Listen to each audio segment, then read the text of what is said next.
घने जंगल और तपते रेगिस्तान के बीच एक बहुत पुरानी सूखी नदी बहा करती थी।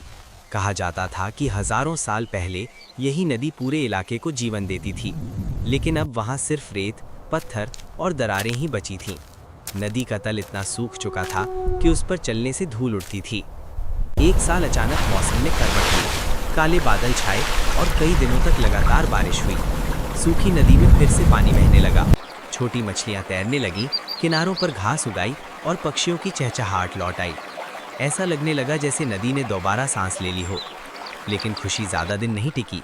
कुछ ही हफ्तों बाद तेज धूप पड़ने लगी। सूरज की तपिश से पानी तेजी से घटने लगा। नदी फिर से मरने लगी। तभी जंगल का एक दयालु ऊंट वहां पहुंचा।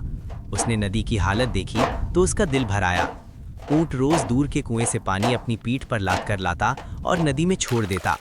लोग उसे मूर्ख समझते, लेकिन ऊंट जानता था कि अगर वो रुका तो नदी हमेशा के लिए खत्म हो जाएगी। धीरे धीरे नदी में फिर से पानी टिकने लगा। आसपास के जानवर उसी नदी के पास आकर आराम करने लगे। वो जगह ऊंट की शांति बन गई। एक दिन इंसान आए। उन्होंने नदी के पास बोरिंग मशीनें लगा दी और सारा पानी खींच लिया। जब ऊंट वापस आया तो नदी फिर से सूखी पड़ी थी। वो चुपचाप रेत पर बैठ गया। उसकी आंखों में सवाल थे, जवाब नहीं।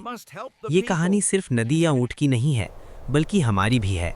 अगर हमें प्रकृति और ऐसी कहानियों की परवाह है तो लाइक करें, सब्सक्राइब करें और इस कहानी को दूसरों तक पहुंचाएं, ताकि कोई और नदी, कोई और सपना यूं ही सूख न जाए।